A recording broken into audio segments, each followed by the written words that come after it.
What is up, everyone? Officer K here with the Meme Ranch, and we are embarking on a new era of AI. We've seen the ramifications of OpenAI already with its proprietary model, I should say, and now we are reaping the repercussions, or so that's what the media is saying about the AI tech bubble. So thank you so much, you guys, for joining. Please stick around because we're going to be talking about just how much is DeepSeek, the Chinese AI that is apparently taking over the market and causing everyone to shudder and their stocks to crash. We're going to figure out how much is this all hype, how much of it is real, and how much of it is something that we should even be caring about. I personally have not used it. I am an OpenAI, ride or die. Personally, I don't really see a point in using DeepSeek. My $20 a month subscription is going straight into Sam Altman's ass. Probably shouldn't say ass in the first 30 seconds, but I digress. We're going to be looking at some of what people are saying about DeepSeek and seeing how much of it is actually really the case. And I personally am a little bit skeptical just off the surface. I think that right now we're seeing a lot of panic in the markets. And personally, this isn't financial advice, but I'm going to buy some NVIDIA stock because I think that right now, I think DeepSeek perhaps could be what they say in pro wrestling as a bit of a kayfabe or a bit of a psyop. Pick your poison terminology for what this is, and let's just get right into it. I have a little video pulled up of a synopsis that we can run by real quick before we start pontificating. Last week, Chinese company DeepSeek shocked the world when they walked right over OpenAI's moat by releasing the open source R1 model. Not only does it beat their $200 O1 reasoning model, but it also beats Claude Sonnet and Gemini. It wins on key benchmarks, but more importantly, it passes my vibe test, along with many others on the internet, as long as you don't ask it what happened on April 15th, 1989. R1 even wins at math, which is crazy considering OpenAI had the answers in advance. Over the last few days, normies have been learning about R1, and it went viral to become the #1 app in America. This is a big problem for big tech, because in order for the grift to keep on grifting, artificial intelligence needs to be hard and take thousands of GPUs to pull off. But DeepSeek R1 cost less than $10 million and was actually the side project of a hedge fund where their only goal is to create long-term social value. Wall Street is... See, right there, I am immediately skeptical because I know that for a fact the H100, apparently, according to Alexander Wong, who is a young genius here in the United States from New Mexico, he is calling a little bit of cap on this right now because he's saying basically, we'll get into this a little bit later, but Alexander Wong is saying that this might be a little bit of a misnomer as far as the price that this is, costing everything. I mean, perhaps maybe they really are. Maybe they really are able to do this at a cheap rate, but let's keep going just to...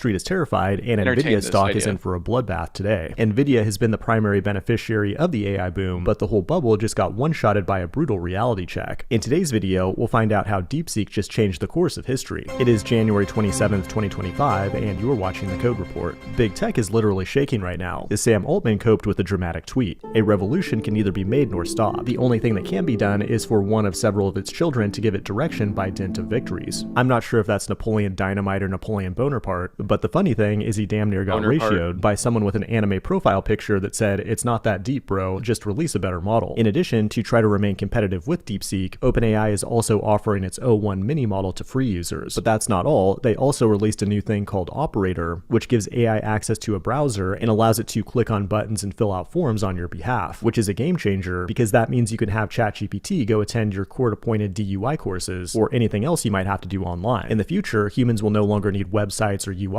only APIs that can interact with the AIs. Operator is currently only available to people on the $200 plan, and overall it gets pretty mixed reviews. That's cool and all, but the Chinese are really crushing it right now. DeepSeek is one thing, but they also released this thing called Hunyuan 3D, which can generate 3D meshes and textures, and that's huge for people like me who have spent years failing to get good at Blender. But the crazy thing about DeepSeek is that it was just a side project that cost very little money to produce. Even Mark Andreessen called it one of the most amazing and impressive breakthroughs he's ever seen, a profound gift to the the world. And because of that, the stock market is panicking and just wiped out nearly $1 trillion in value, with Nvidia being the biggest loser, followed by other chip companies like Taiwan Semiconductor and Broadcom. You see, Nvidia's had basically a monopoly on AI training for the last decade, because they have better Linux drivers than AMD, and all the machine learning algorithms are optimized for libraries like CUDA, which is proprietary and can only run on Nvidia GPUs. And they have the infrastructure to connect all these GPUs together at scale. As AI models get bigger and more popular, so do the profits of Nvidia. But someone got DeepSeek running on a few Apple M2 Ultras, and that's the 680 billion parameter top of the line model. And that's terrifying if you're a tech investor pouring billions of dollars into AI, because if the best state-of-the-art model can operate on relatively cheap consumer hardware, and it's free and open source and developed in China, how are we going to make any mother effing money? People are calling this the Sputnik moment. When Russia launched the first artificial satellite into space in 1957, the United States was shocked at the time, and it took over a decade to make a comeback, when America made its pinnacle achievement of filming a man on the moon in Nevada. That's a joke, of course, and even the smartest technology in the world, DeepSeek, believes in the moon landings. We had a good run on this AI hype train.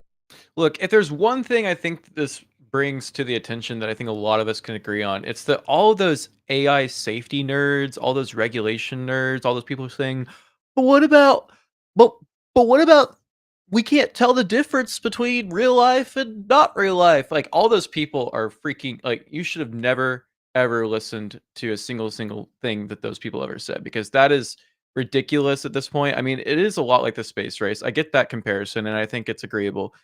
But I do think that there's a little bit of a pause that we must take here. For one, I mean, I think that we're seeing still a need for this hardware. I think that there's a lot of information that's getting lost. There's a lot of taking DeepSeek at its word on a lot of this stuff, and that's what we're going to get into right as we finish this video. Trained, but now it's time to move on. I'm looking forward to brain chips, quantum computers, artificial meat printers, nano robots, digital resurrection, whatever, and all kinds of. We're gonna go straight to Alexander Wong, because I think that he kind of adds a sobering element to this whole discussion. He actually did an interview with CNBC the other day, and we're gonna pull that up just as soon as I can get my. Let's see, share screen. All right, let's pull this up. We're gonna kind of speed run through this interview, but we're gonna AI founder and slow down when we get to the point where he's talking about the H100s. CEO Alexander Wang. His company provides accurately labeled data to help companies train their AI tools. And back in 2022, he became the youngest self-made billionaire in the world. Pretty amazing. Thanks for having me on. I want to go straight to what we were just talking about off camera, which is the idea of where the U.S. is on AI versus China, because you have some very surprising statistics that I think will probably, frankly, freak out some of the viewers. So yeah, first of all, the AI race and the AI war between US and China, I think, is one of the most important issues of today. We took out a full page ad on the Washington Post on Tuesday saying that, America must win the AI war. And so this sort of relative race in AI between the US and China is critical. Today, we released Humanity's Last Exam, which is a new evaluation or benchmark of AI models that we produced by getting, math, physics, biology, chemistry professors to provide the hardest questions they could possibly imagine that are relevant to their recent research to really put the test of the models. To give you a sense, no model is getting above 10% on this test. That being said, what we found is that DeepSeek, which is the leading Chinese AI lab, their model is actually the top performing, or roughly on par with the best American models, which are O1 from. Okay, so I think we have been all under the impression that the U.S. was way ahead of China as it relates to AI, in large part because we have access to, NVIDIA GPUs and chips and other things that supposedly the Chinese do not have. I keep hearing from people all week, from people, Chinese AI executives, that they say, we're so close. And by the way, we're doing it with one hand tied behind our back. Our algos are better. We're actually going to figure out how to do this, do it better than the US, and in even a more energy efficient way, because we don't need these super powerful chips. Are they happy to be right?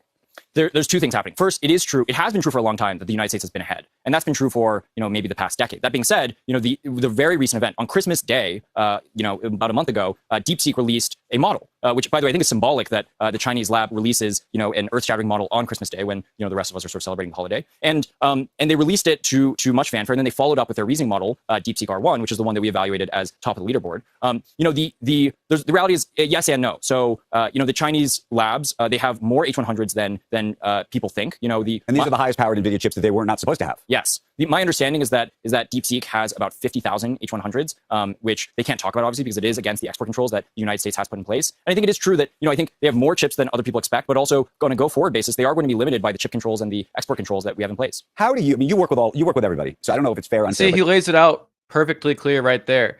They are using chips and graphics cards that we are not supposed to allow them to have. So what they're saying is when they're talking about like the pricing and how it's cheaper and things like that, I'm not necessarily sure that they're being quite transparent about the hardware that they're working on. They're making it sound like this is all being done without, the same type of hardware setup, but it seems like that they're just using it without actually being transparent. I mean, is that not what he's saying? Like, is that am I retarded out here? Because like I'm trying to figure out why this is any better than what ChatGPT currently operates on. I mean, you look at what DeepSeek puts out there, and it can't even give you, some basic questions about political issues. It always says, "Let's move on to the next point. Move on to the next point." And is it doing better mathematic solving equations? Like, is there something that it's doing that is more, on the fly than OpenAI does? I mean, I fundamentally disagree that OpenAI's model is entirely proprietary. I think Elon Musk was on point whenever he was calling out Sam Altman from the beginning, saying that this was supposed to be, quote unquote, open AI, and it's not necessarily open source. It's more closed, walled garden, pay to win sort of. And I think that's entirely sort of counterproductive. I know that Elon himself has Grok behind a paywall on X or Twitter, but at the same time, I mean, it seems like he's at least sort of embracing the more laissez-faire. We're going to train this on everyone's thoughts and opinions, but it's still, I mean, Grok isn't anything to write home about. It's nothing great. The images are fine. I use that to create this thumbnail, but I digress. I still want to know a little bit more about what hardware is DeepSeek using that they're not being completely transparent about. So maybe we'll get more into this. How do you stack rank these large language models and who ultimately is going to be a winner? Or are they all so close and it gets commoditized? The interesting thing that we see right now, so we actually specialize in this. We've produced our SEAL evaluations, our safety evaluations and alignment labs, evaluations which measure across many different dimensions. We measure across math capabilities, coding capabilities, multilingual capabilities, and reasoning capabilities, and many different dimensions, including tool use and agent capabilities. And what we see is different models are better at different things. So it's hard to put a clear stack ranking among all the models. For example, the OpenAI models are extremely good at reasoning, but the Anthropic models might be really good at code. And sort of there's a diversity of capabilities of the models. That being said, I think what we're seeing in general is the space is becoming more competitive, not less competitive. I keep hearing from business leaders here that they're all playing around with, OpenAI, or they're playing around with Claude, which is the Anthropic model, or they're playing around with Gemini, et cetera.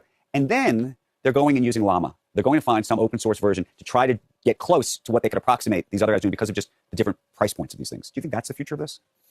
I think like in an Linux world? There's definitely a dimension. It comes down to ultimately the level of capabilities and intelligence that are required for your use case. I think ultimately what we're going to see is, what we do with all the leading labs, including OpenAI and Google DeepMind and Meta and many others, is continue to push the frontier and push the boundaries. And so how do we leverage data, given that, as an industry, we've sort of run out of publicly available data? How do we generate new data to keep pushing the frontiers? And our belief is that, advanced capabilities are going to enable incredible use cases where you're going to be willing to pay for those increased capabilities. But for the more simplistic use cases, those will probably go more towards open source or more basic models. We've been talking all morning about Stargate and the debate happening on Twitter between Sam Altman and Elon Musk about whether they really have $100 billion or $500 billion. Satya Nadella was sitting in your chair just yesterday saying he's got $80 billion, his money's real. He took to Twitter. What do you make of all of this? You know all these players.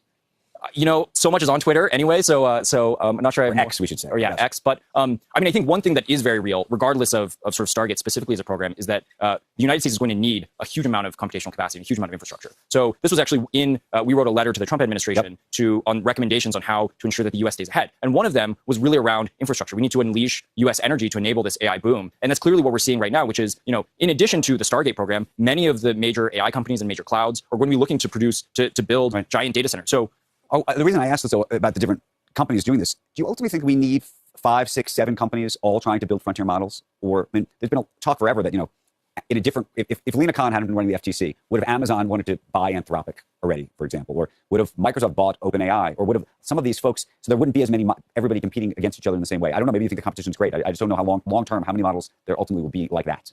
Our view is actually that this is potentially going to be one of the greatest markets or the greatest industries ever. Right now, let's say there's between $10 and $20 billion of LLM-based revenue. And if you believe that we're actually on a track towards superintelligence or AGI, then it stands to reason that that's going to go to $1 trillion or more of revenue. And so if you're looking at a market that's going to go from, let's say, 10 billion to 1 trillion over who knows how many years, I tend to believe a fewer number of years. I think we're sort of in the 2 to 4 range. 2 to 4. To get to AGI. What's your version of AGI? I think, yeah, obviously there's many definitions. The definition I believe in is are powerful AI systems that are able to use a computer just like you or I could, and could use all the tools that a computer could, and could basically be a remote worker in the most capable way. Okay, that kind of cleared up some of my questions, but yeah, I mean, I think that we're getting to he mentioned there that like basically like open source is going to be something that most normal basic users will rely on, and that's fair, but at the same time, is DeepSeek able to, perform like the email functions? Like I'm sure it can probably do basic email functions. I mean, I think whenever I think of normal users that don't pay for AI, I think that they're using it for a number of things like helping their day-to-day tasks kind of, flow more easily. And are people going to want to use the one that's, going straight to the Chinese servers? I mean, that's what they do with TikTok. Obviously, we're streaming on TikTok right now, but I don't know. It's difficult. I feel like with the suite that OpenAI provides, like I have the application installed on two different computers, and I don't even use the desktop application anymore. I all I use basically is what's downloaded on my computer, and it always saves where I left off each time. So if I'm trying to work on something that I was working on earlier, it's just right there. Maybe DeepSeek has the same qualities. Can we like should I test it out on this? I don't really want to. I really don't want to download DeepSeek or use it in a browser. But let's just look at some of the repercussions. While we're kind of talking about this, we can get on the screen what Donald Trump said in response. I actually haven't seen Trump's response about this yet, but he was asked about DeepSeek, and we know that they just launched that $500 billion initiative with OpenAI that we were talking about. Elon Musk critiquing, saying that they didn't have the money there. Let's see if he kind of just skirts by this question, because I doubt Trump really knows much more than again very quickly now. Any other politician. I think I do it with an executive order because they didn't go through Congress. I got it approved through Congress, so I think we get it done fast. But it's going to be that can supply all of Asia with its location. All of Asia can be supplied by Anwar. So there's so many things, but we don't want to have any future president ever sabotage our economy with out-of-control regulations as the last two Democrat presidents have done. They went crazy.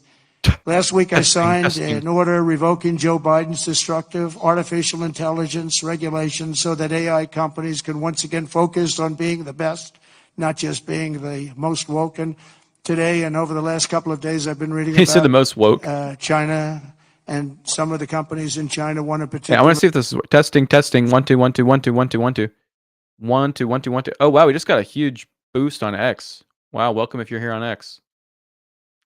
Coming up with a faster method of AI and much less expensive method, and that's good because you don't have to spend this much money. I view that as a positive, as an asset. So I really think if it's fact and if it's true, and nobody really knows if it is, but I view that as a positive because you'll be doing that too. So you won't be spending as much and you'll get the same result, hopefully. The release of DeepSeek AI from a Chinese company should be a wake-up call for our industries that we need to be laser focused on competing to win because we have the greatest scientists in the world. Even Chinese leadership told me that. They said you have the most brilliant scientists in the world. And see, I feel like Trump sounds weird in this. I feel like normally he'd be like, and the Chinese told me even we have the greatest AI scientists, blah, blah, blah. And instead he kind of sounds like, and we, I don't know. He sounds kind of like airy. Like he sounds like a Muppet. I can't, that was the worst Trump impression I think anyone's ever done.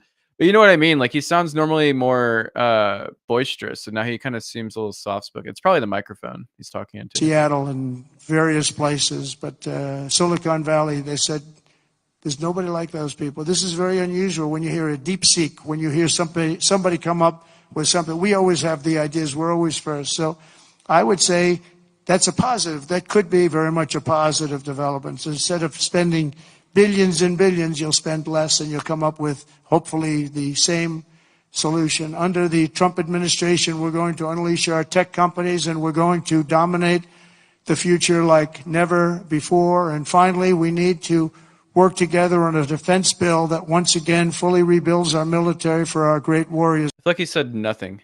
That they said you have the most brilliant scientists in the world in Seattle and various places, but Silicon Valley, they said there's nobody like those people. This is very unusual when you hear a DeepSeek, when you hear somebody come up with something. We always have the ideas. We're always first. So I would say that's a positive. That could be very much a positive development. So instead of spending billions and billions, you'll spend less and you'll come up with hopefully the same solution. Under the Trump administration, we're going to unleash our tech companies and we're going to dominate the future like never before. And finally, we need to work together on a defense bill that once again fully rebuilds. And Trump is like having his own personal, like that's Trump's version of crashing out right there. He's just being so soft-spoken. I don't even understand what he's trying to say there.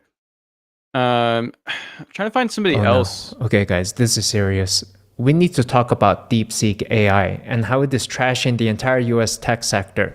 Nvidia down 16.5% today. Microsoft's down 3.5%, Google down 3.3%, Tesla's down 2.5%, the S&P down 2%. DeepSeek AI just took number one in the App Store, surpassing ChatGPT and Meta's Threads. And this was personally congratulated by the Perplexity AI CEO in a sign of submission. For those unaware, DeepSeek is China's breakthrough in AI that can match ChatGPT's performance at 5 to 10% of the cost.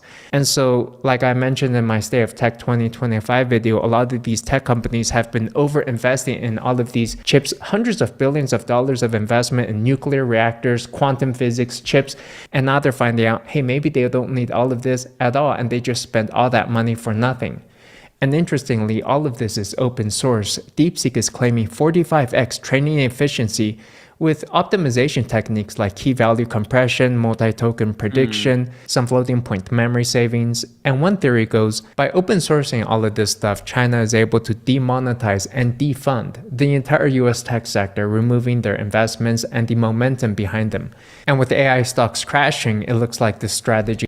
But again, it begs the question, do people want to use this software over the other software? And why can't these companies just reinvent what they're doing? Like, to me, this kind of just sounds like emulation. Like, it's emulating it reminds me of, for example, Microsoft, when they announced xCloud or cloud gaming, they did it basically through, like, it's all running on servers that are basically a bunch of servers that are I believe it's using the Xbox Series S, essentially. So basically, whenever you launch up a game on your browser and you're playing Call of Duty and it's running in like 60 FPS and it's running at 1080p, I don't think they do 4K yet. It's basically running off of like a machine somewhere, and it's like, as long as you have a strong enough internet connection, I can like give you back a pretty good gaming feed. I've tried, streaming that on our gaming channel. It runs pretty well and it does pretty well for itself. My question is, does this basically just kind of emulate what is being configured over on like the hardware end? Like, is it basically just kind of doing the same steps but with less, or what am I trying to say? I'm not smart. I'm not smart enough to figure this shit out, man. I just think that it's kind of contrived. Like, I feel like once this method gets hammered down on our end, we can kind of just do the same thing that they're doing. And it all comes back to the fact that they still need the hardware. And I still think that they're lying about what hardware they're actually using. I don't think they're being completely transparent about it. Maybe we'll see that in the coming days. Maybe I'll be proven wrong. I don't know. But I just think that, why would you use the Chinese version of this whenever you can just kind of pay $20 a month and get some of the best high-end quality AI experience through OpenAI? It doesn't really make sense to me. Yeah. Okay, so I want to know, Hike School, are you an Nvidia investor? Like, are you Yeah, I personally am buying the dip. I am waiting right now on some buying power. I haven't been trading. I have a 401k, but I don't really do like, day trading and stuff like that. But I'm definitely gonna buy the dip on Nvidia. I just don't see how this is actually some sort of like game breaking maneuver. It to me, like, is that smooth brain of me? I don't know. I don't know if it is. But it just seems like everyone's freaking out and creating videos of it just because just for the heck of it. Let me know what you guys Just think. working. It's the same tactic that Facebook used in open sourcing their Llama LLM against OpenAI. Compared to, you can imagine if China had kept DeepSeek closed source for themselves, well, the US tech companies would continue getting massive funding and maybe they could not hold on to their lead for long. Now, to make matters worse, the DeepSeek team today also announced Janus. Janus Pro is their multi-model text-to-image, image-to-image generator, and is using the same techniques. The results look fantastic. I mean, this is going to take out Midjourney, Stable Diffusion, DALL-E, Gemini at a fraction. Bruh, I'm about to go and do a side by side on it. This does not impress me. This is literally like you can actually get, like, wasn't it Trump that posted the AI picture of himself as like a mob boss the other day that had the FAFO? Like somebody made that in AI and somebody asked that AI to have, hang on, let me see if I can pull that up. Somebody asked that AI to have the F around and find out in the background, and it did it flawlessly. I think that must have been like on Grok or something like that. Let me see if I can pull this up. Okay, yeah. Okay, so it's over here bragging about how it can do text. Literally, that was like 6 or 7 months ago where we were still struggling to get text in some of our AI images. Like we would say, "Hey, can you write the text in?" And that example there was like showing how it can write out hello. But let's see if we share the screen right here. This is just an example of what I'm talking about. This was back whenever, we had that defiance yesterday from the Colombia president over the exception of um, returning some of their illegal immigrants. This is what Trump's Truth Social posted. So this had to have been some, White House intern just whipping this up really quick, and they asked it to put the FAFO in the background, and it did it. Like, am I missing something here? Am I going insane? Like, how is this? Like, this seems to be like a very minutia sort of thing, and all of it, I guess, comes down to, I guess, like the energy that it costs to expend this. But you want to know what? I must be burning through a crap ton of water for the amount of generations that I ask.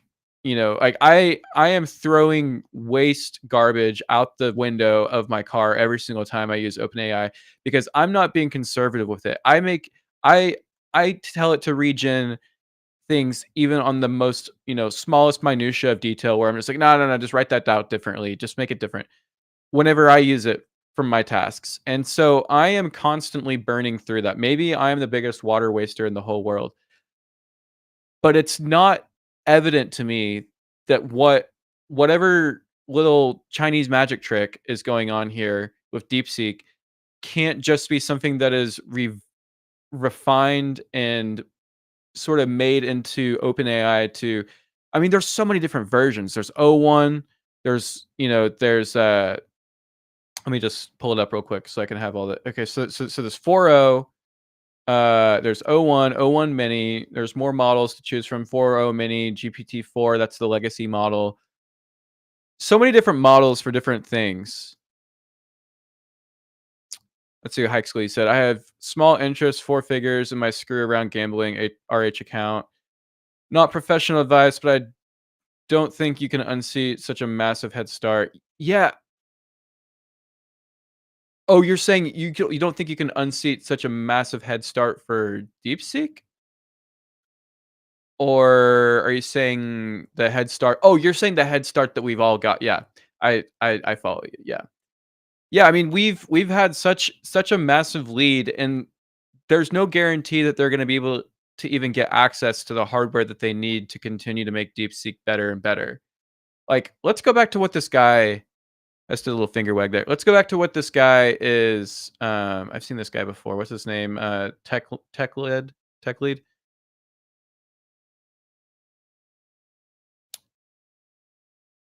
Yes, thank you so much, high school. You're helping me come back to sanity realm here, and hopefully, I'm gonna do a report later this week. I haven't even really touched the surface of my investigations here. I have some people on speed dial, some AI experts that I'm gonna talk to later throughout the week, but I'm kind of waiting to see what the markets do tomorrow because I kind of feel like everyone's gonna wake up from this hangover being like, why did we spurg out to the communist AI? Like, why did we let this get under our skin? Maybe I'll be wrong, but I agree with you. Buy the frickin' dip. All right, let's go back to this guy. Okay, guys, this is serious. We need to source DeepSeek team name and invest in your skill points in the wrong skill tree. It's like playing a sorcerer and then investing all your skill points into strength, dexterity, archery skills, summoning bugaboo skills, all the while you're trying to main as a fireball glass cannon sorcerer. You've just wrecked your entire character. Not all is lost actually, however, Apple up 4% today. And that's because Apple has limited its exposure to AI relatively. The company's relatively low spending on artificial intelligence infrastructure might make it a defensive pick for those worried about an AI bubble. But on a longer time frame, I wouldn't say Apple is entirely safe as well either. The stock is down nearly 10% in the last month or so. And that is because of deglobalization. Apple's iPhone sales in China are not doing so hot. They were just 15% of total market share in China last year, behind Vivo and Huawei. The chipmaker TSMC forecasts iPhone sales of negative 6% in 2025. And the rumors of the next generation iPhone, which is this ultra-thin model, supposedly is using an What is he showing there? That's not even what the people... I follow so many Apple accounts. This is not... Why did he show this? Why? That's just like... This is like something that was like swirling around the internet in 2015. Why did he show this? I mean, this guy... This just goes to show, I'm not even a tech guy. Like, we don't talk about tech here on the Meme Ranch. This is kind of like... This goes like beyond like what we normally focus on, but I just thought it was an interesting topic. But this is the guy that's getting millions of views on this. Supposedly is using an eSIM design which is not supported well in China. And further, Apple Intelligence is not driving sales. 73% of iPhone users say AI features add little to no value. So where do we go from here? There was this interesting tweet by Vivek Ramaswamy where he tweeted, "Interesting." There was this interesting tweet where Indian Vivek Ramaswamy tweeted, "Interesting." And he's referring to this. DeepSeek increases my conviction that Bitcoin must be the hurdle rate for capital deployment. What this means is, unlike in the old days where you just threw investments everywhere. By the way, I saw this earlier whenever he retweeted this. And what is this Matt Cole person even saying? DeepSeek increases my conviction that Bitcoin must be the hurdle rate for capital deployment. AI innovation at this speed and scale will substantially disrupt valuation metrics across industries and is not currently priced in.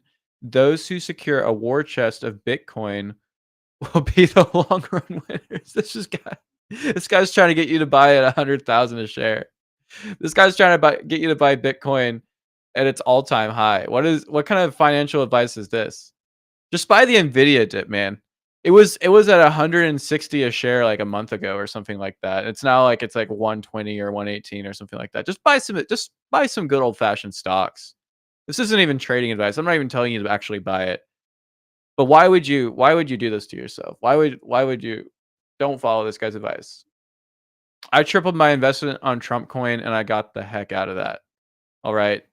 Some meme coins are fun if you just feel like gambling, but everywhere. Now, in order to justify a capital investment, it must outperform that of Bitcoin, minimum. And Bitcoin performs on average plus 29% year over year. So whatever project you're doing must perform better than that in order to justify investment. And so the theory is Bitcoin absorbs distressed assets, such as these overinvested tech stocks for pennies on the dollar. That is where capital flows into. Whereas AI is capital expenditure, Bitcoin is capital preservation.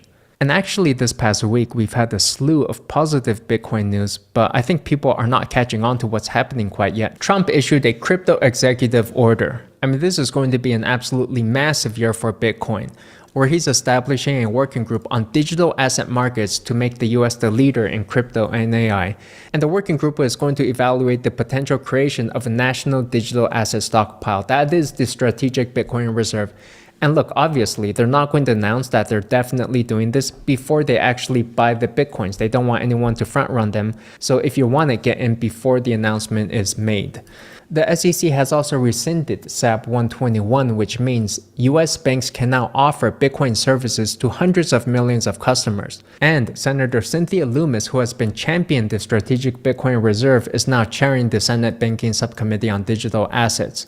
And if you don't believe me, even the Coinbase CEO is getting orange-pilled now, suggesting a Bitcoin strategic reserve is a hedge against inflation, that the next global arms race will be in the digital economy, not physical space, and that Bitcoin could be as foundational to the global economy as gold and will become central to national security.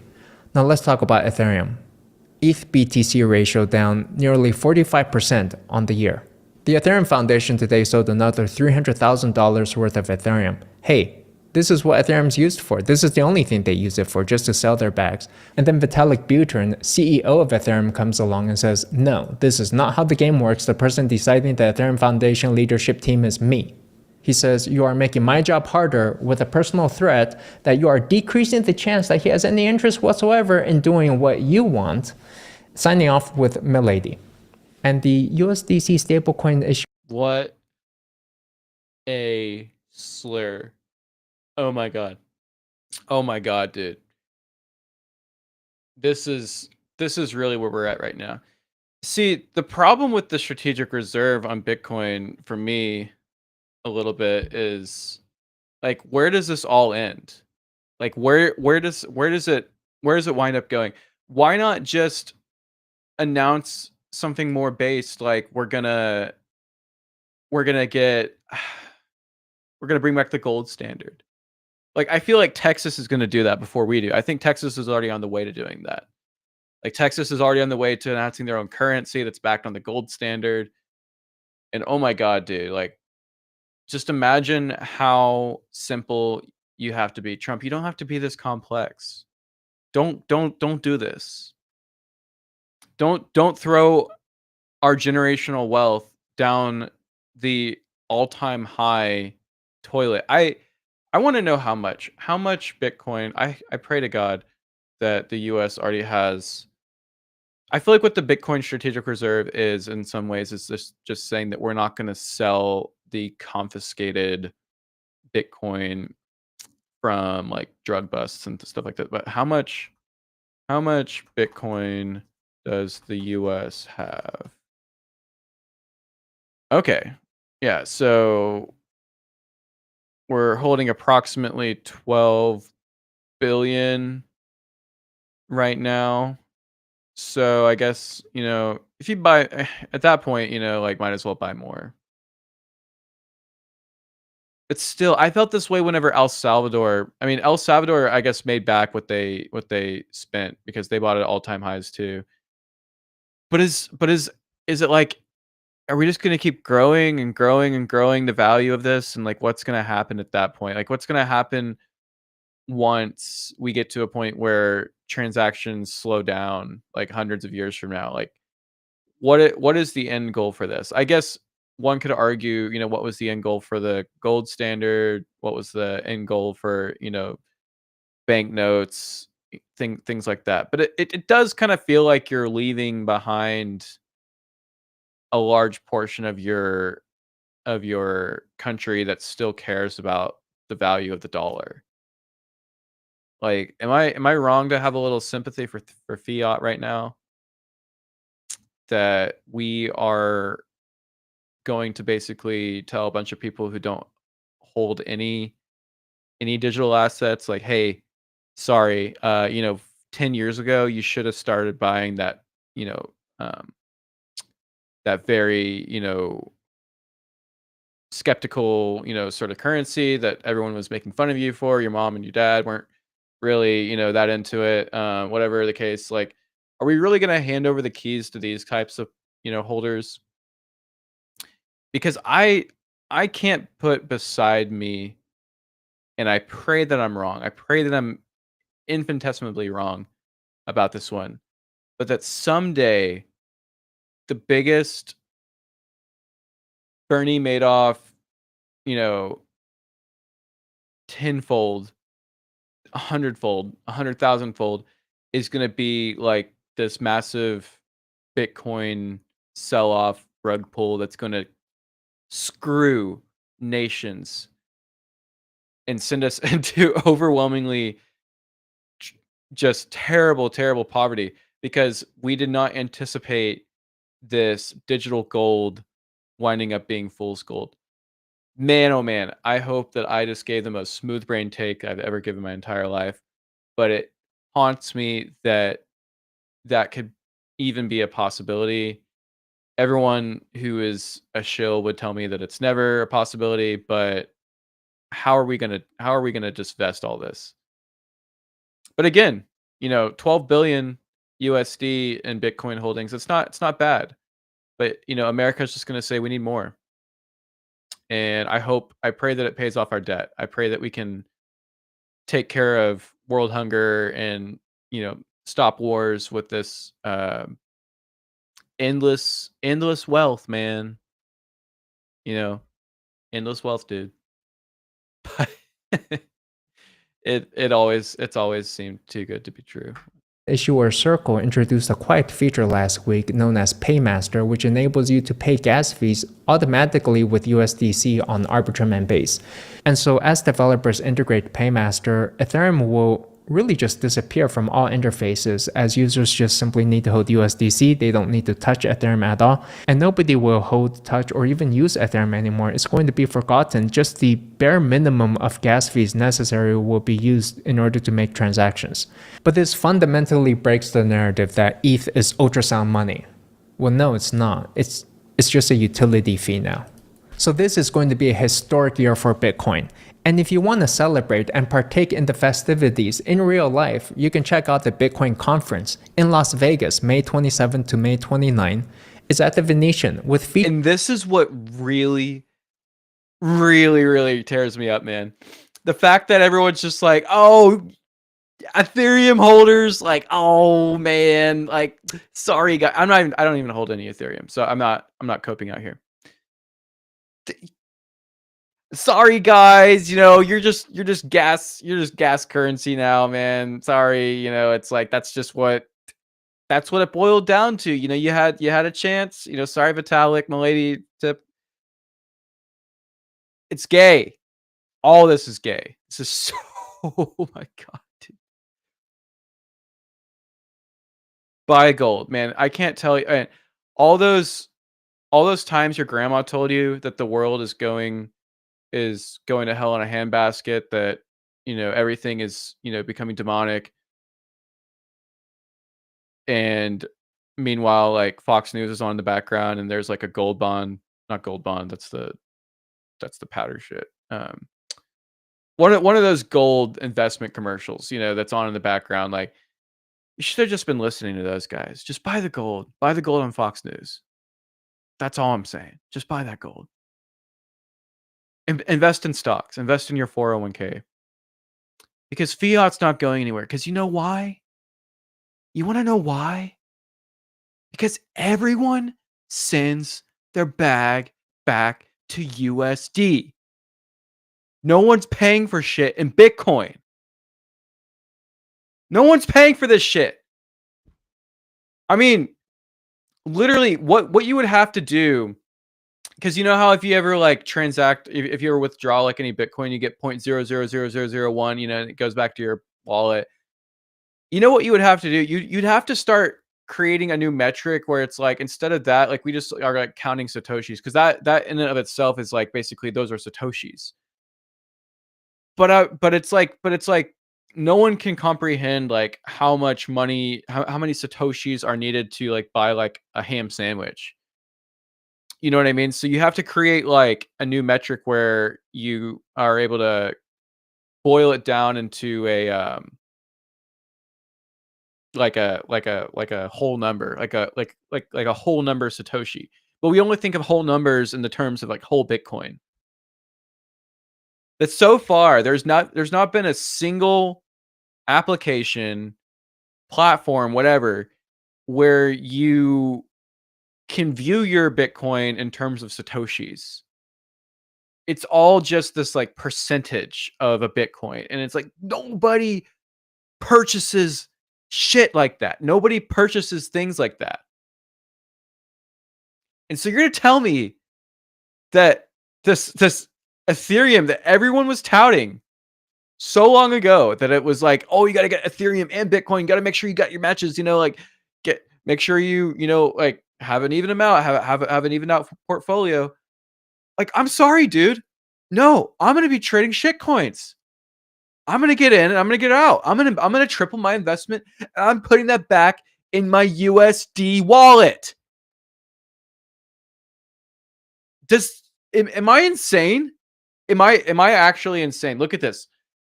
Look at this. Cynthia Loomis, Michael Saylor, Grant Cardone, all these featured con speakers artists. like Michael Saylor himself, the Bitcoin maximalist legend, Senator Cynthia Loomis, champion of the Bitcoin Strategic Reserve Bill, Adam Back, one of the OG Bitcoin developers, and a whole host of special guests and speakers. Robert Malone? The Bitcoin maximalist legend, Senator Cynthia Loomis, champion of the Bitcoin Strategic Reserve Bill, Adam Back, one of the OG Bitcoin.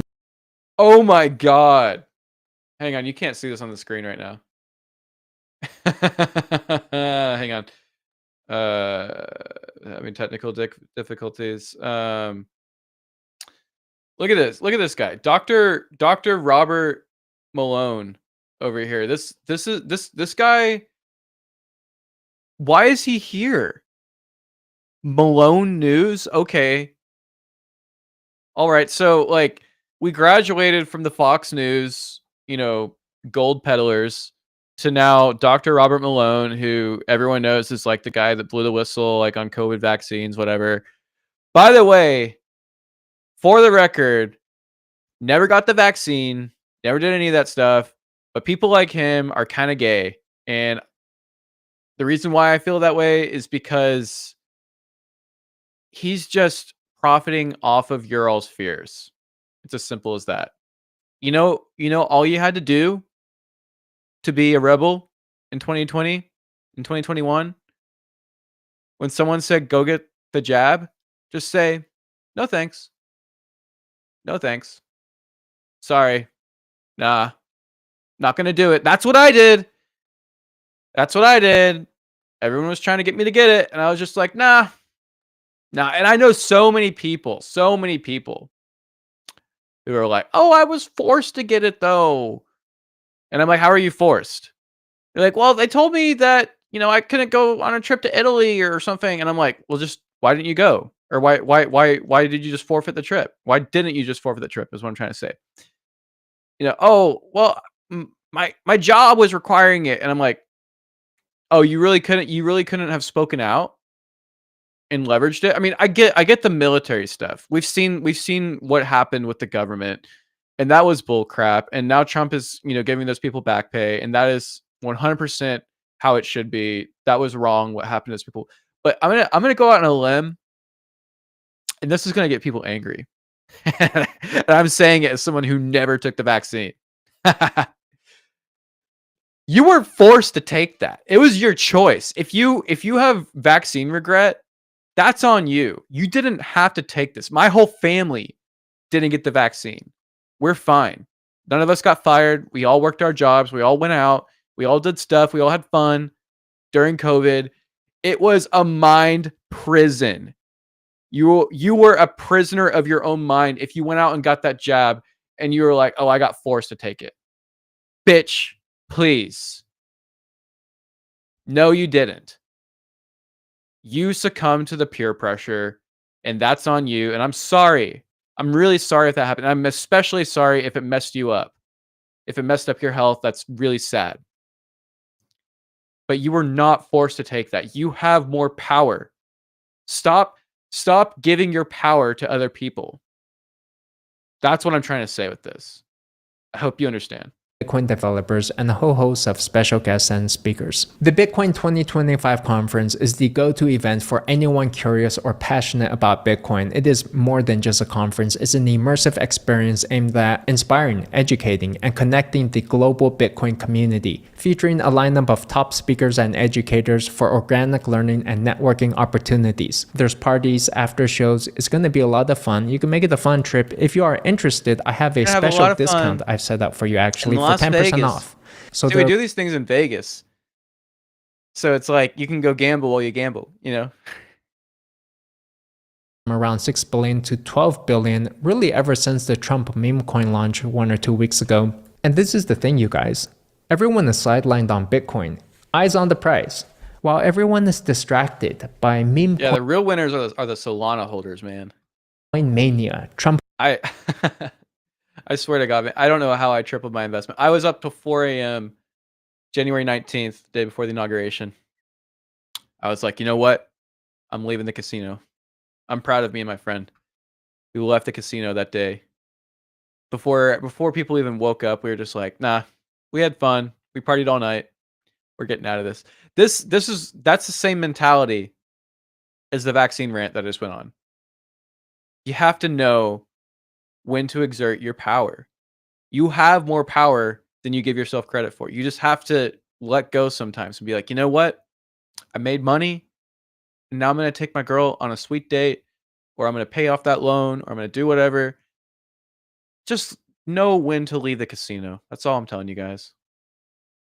That's all I'm telling you. Trump coins, Melania coins, chasing after that next 100x, AI tech stocks, Nvidia chips. Bitcoin is actually relatively undervalued and unhyped right now, and it could be a great time to get in.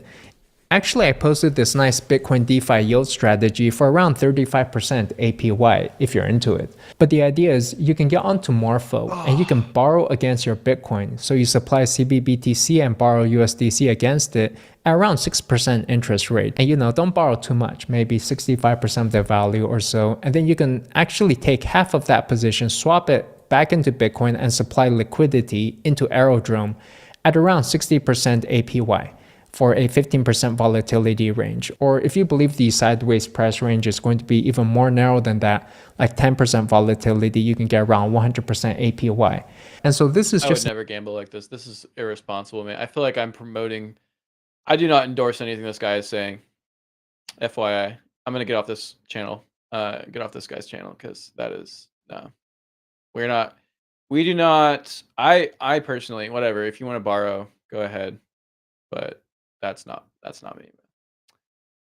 That's not me. Okay, I just want to close off with something kind of like cogent here. Let's kind of like take a step back. Let's go back to the DeepSeek thing. Let's go back. Nothing ever happens, gang. Let's get real. Just like David Lynch always said, get real. Get real, scrub. All right, let's see what Forbes had to say about the day. Let's see what they said. Can we get this on the screen? Can we get it on the screen? I need a max win here for the screen. Why am I so retarded? Oh wait, no, that's not what we want. Screen share. There we go.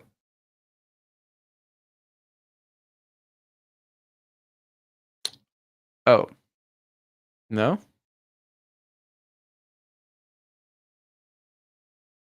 Really? Huh. Okay, can we just share my full screen?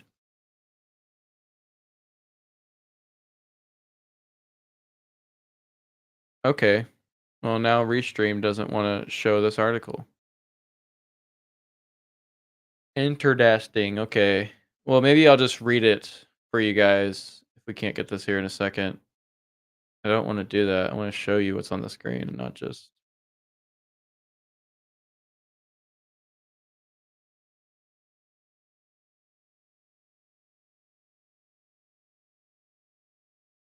Huh. Well, okay. We'll read it. We'll recite it. Biggest market loss in history. Nvidia stocks shed nearly 600 billion as DeepSeek shakes AI darling. Let's get that on there. Let's take a screenshot. All right. Top line. Nvidia set a dubious Wall Street record Monday as a stock at the forefront of the US-led artificial intelligence revolution got a scare from DeepSeek. See, they're framing this also carefully. Like, tomorrow this is going to be nothing. The Chinese AI company, which developed a ChatGPT rival at a fraction of the reported cost. Nvidia CEO Jensen Huang got 21 billion poor Monday. Oh man, this is just all such fear porn, dog.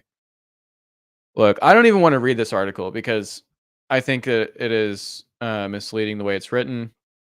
And I'm glad that I'm waiting till the end of the week to come out with my article on this because I think that we just need to kind of sit and wait and see what happens. I don't want to prognosticate too much, and I am willing to accept that maybe I will be wrong. Maybe I will be dead wrong. But I just don't see how this is going to be more than just a flash in the pan. And I think that it's important for all of us not to let, or just as Sputnik caught us off guard back during the space race, I think that this is very much a similar issue that we're encountering. And I think that we will all be okay in the long run. Keep investing in American tech. It's good. If you're scared about AI, just give it a try. Try sending an email with it. Do something productive with it. Don't just use it as your cudgel for every single thing until you become an AI slop brain monster. But do use it in ways that you think could be productive for whatever you're trying to do. Don't go full Kanye with it. If you know what I mean. He's used AI in almost every single production that he's put out since Vultures. But whatever you do, remember to get real.